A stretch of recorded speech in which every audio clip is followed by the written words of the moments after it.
नाज़रीन, आप देख रहे हैं प्रोग्राम न्यूज़ एट 5 और मैं हूं आपके साथ मशहूर बुखारी। नाज़रीन, आज एक बात है पाकिस्तान की तारीख का एक इंतहाई सा दिन, क्योंकि आज एक बार फिर निहत्ते शहरियों को मजहब के नाम पर दहशतगर्दी का निशाना बनाया गया है।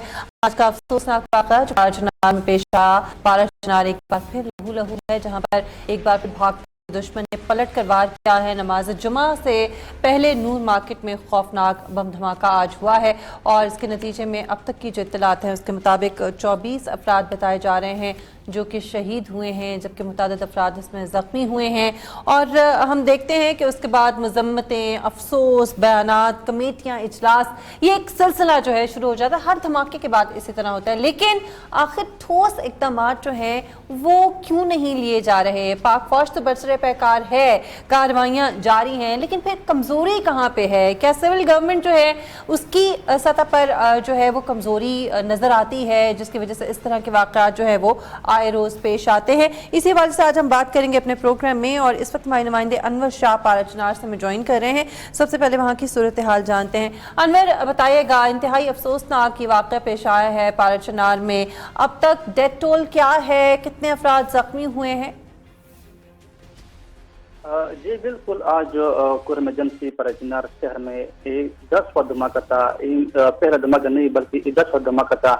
इस धमाके के नतीजे में 24 अफराद जमबहक और 70 से ज्यादा जख्मी हो चुके हैं। इनमें जो शदीद जख्मी है उनको पाक आर्मी हेलीकॉप्टर के जरिए पेशावर मुंतकिल कर दिया गया और 23 अफराद ऐसे थे जिसको तभी इमदाद के बाद अस्पताल से डिस्चार्ज किया, मतलब अपने अपने घरों को भिजवा दिया है। और धमाके के बाद पॉलिटिकल इंतजामिया, सिक्योरिटी फोर्सेज और मकामी लोग पूरे तौर पर तमाम जख्मियों को एजेंसी हेडक्वार्टर अस्पताल पाराचनार मुंतकिल कर दिया गया। और अच्छा अनवर, ये जो इलाका है ये इंतहाई हसास तो है ही, क्योंकि इस तरह के फ़िरका वादियत के नाम पे यहाँ पर बहुत सारे वाक़यात जो हैं पेश आ चुके हैं।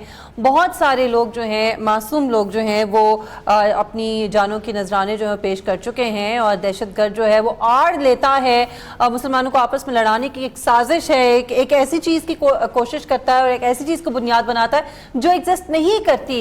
मुसलमान जो है वो चाहे किसी भी फ़िरके से ताल्लुक़ रखते हों, वो भाई भाई हैं, आपस में प्यार मोहब्बत का एक ताल्लुक है, लेकिन उसके बावजूद इस किस्म की चीजें जो हैं वो की जाती है, एक साजिश है। मुझे बताएगा कि इस इलाके के अंदर और खास तौर पर जुम्मतुल मुबारक का दिन जब इज्तिमात होते हैं नमाज जुमा के, सिक्योरिटी की जो सूरत हाल है वो किस किस्म की होती है? धमाके के बाद जो वहाँ पर हालात होते हैं उसी टाइम पे सिक्योरिटी के जो हालात होते हैं वो तो सख्त कर दिए जाते हैं, मगर धमाके के बाद फिर जो हालात है उसको नॉर्मल कर दिया जाता है। और पाक आर्मी के जो जवान है उनके कब्जे में मतलब इलाका होता है, फिर वो लोग पॉलिटिकल इंतजामिया को कंट्रोल देते हैं, फिर पॉलिटिकल इंतजामिया सिक्योरिटी देने में नाकाम हो जाती है, और जो तीसरा फरीक है मतलब दहशतगर्द फिर वो अपने मकसद में कामयाब हो जाते हैं। इसी इलाके में अहले सुन्नत और अहले तशय्युअ आबाद है। ठीक, अनवर, आप प्रोग्राम में हम बात कर रहे थे आज होने वाले इंतहाई अफसोसनाक वाक़े की, दहशतगर्दी का ये वाक़ा जिसमें मासूम जानें जो हैं वो ज़ाया हुई हैं। इसी हवाले से हम बात करें। इस वक्त हमें ज्वाइन किया है ब्रिगेडियर रिटायर्ड गज़नफ़र अली साहब ने, जो कि दिफाई तजज़िया निकाल रहे हैं। बहुत शुक्रिया ब्रिगेडियर साहब प्रोग्राम में शामिल होने के लिए। खदशात जो है वो एक बार फिर अफगानिस्तान से वाबस्ता है, और यही खदशात थे जो गुज़श्ता वाक़यात पेश आए दहशतगर्दी के, उसके बाद भी। तो क्या फिर जो इक़दामात किए गए हैं गुज़श्ता वाक़यात के बाद वो नाकाफ़ी थे ब्रिगेडियर साहब?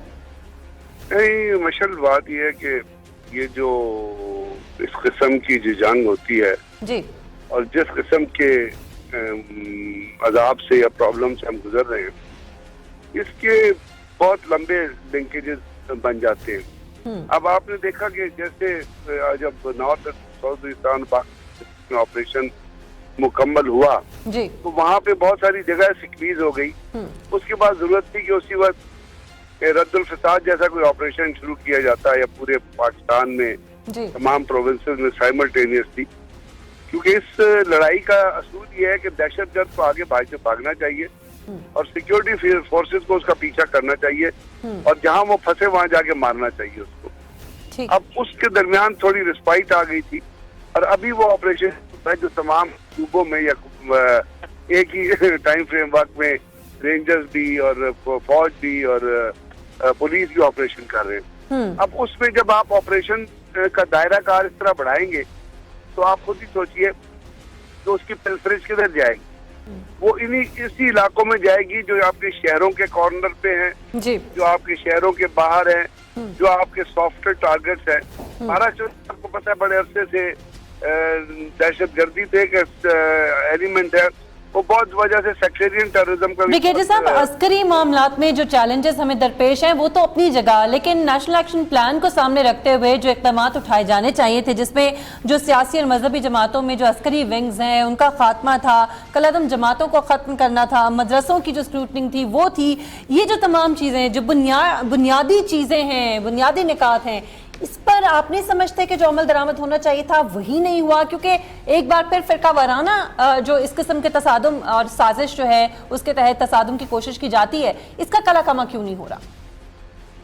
कि मदरसों की स्क्रीनिंग भी हुई, अपना चीजों को डिटेक्ट भी किया गया, लेकिन एक क्लैम्प डाउन होना था ना, जिसको आप ये कहते हैं आयरन हैंड क्लैम्प डाउन जो है वो नहीं हो सका।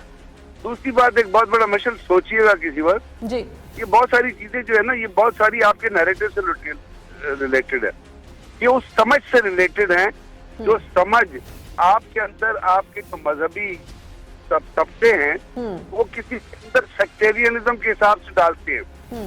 कोई शियाओं के थिंकर शिया के हिसाब से डालते हैं, कोई देवबंदी के थिंकर देवबंदी के हिसाब से डालते हैं, कोई बरेलवी के थिंकर बरेलवी के हिसाब से डालते हैं, और वो उन लोगों में जाता है जो लोग एजुकेटेड नहीं है, वर्ल्डली एजुकेटेड नहीं है। उनके दिमाग में जो चीज डाली जाती है, अगर वो शिया सुन्नी की डिवाइड पे डाली जाती है तो वो उनके दिमाग में उस तरह ही स्टे करती है। इन तमाम चीजों के अलावा जो आप कह रही हैं, इसके अलावा होना ये चाहिए था कि नेशनल लेवल पे, प्रोविंशियल लेवल पे आपके निसाब के अंदर आपके मीडिया के जरिए ये मजहबी तफरीक को खत्म करने का एक नैरेटिव हुकूमत पाकिस्तान को अपने इंटेलेक्चुअल्स को मिला के, उलमा को मिला के, मजहबी तबके को मिला के देना चाहिए। लेकिन अफसोस की बात यह है ब्रिगेडियर साहब के इतना अरसा गुजर गया, इतने सारे वाकयात जो है वो हमने इस तरह के देखे, इतनी कीमती जानें इसमें ज़ाया हुई, लेकिन अभी तक जो बुनियादी चीज़ें हैं उनके ऊपर ही हम मुत्तफिक नहीं हैं, उसके ऊपर इक़दाम जो है अभी तक हम शुरू नहीं कर पाए। ये एक बहुत बड़ा अलमिया है। बहुत शुक्रिया ब्रिगेडियर रिटायर्ड गज़नफ़र अली साहब प्रोग्राम में शामिल होने के लिए। हमारे नुमाइंदे अनवर शाह हमारे साथ मौजूद थे, आपका भी बहुत शुक्रिया। नाज़रीन, जब तक ये जो बुनियादी चीज़ें हैं वो उनके ऊपर अमल दरामद नहीं होगा, सीरियसनेस जो है वो सिविल गवर्नमेंट जो है वो शो नहीं करेगी, और तमाम सियासी जमातें, तमाम जो स्टेक होल्डर्स हैं वो एक पेज पर नहीं होंगे इस मामले को लेकर, तब तक ये मामला जो है ये हल नहीं होगा। इस तरह के वाक़यात खुदा न खास्ता हम देखते रहेंगे। बहरहाल अब भी अगर हमें ख्याल नहीं आएगा तो न जाने कब आएगा। नाज़रीन, एक ब्रेक मुझे लेना है, ब्रेक के बाद वापस आएंगे अगले मौजू के साथ। हमारे साथ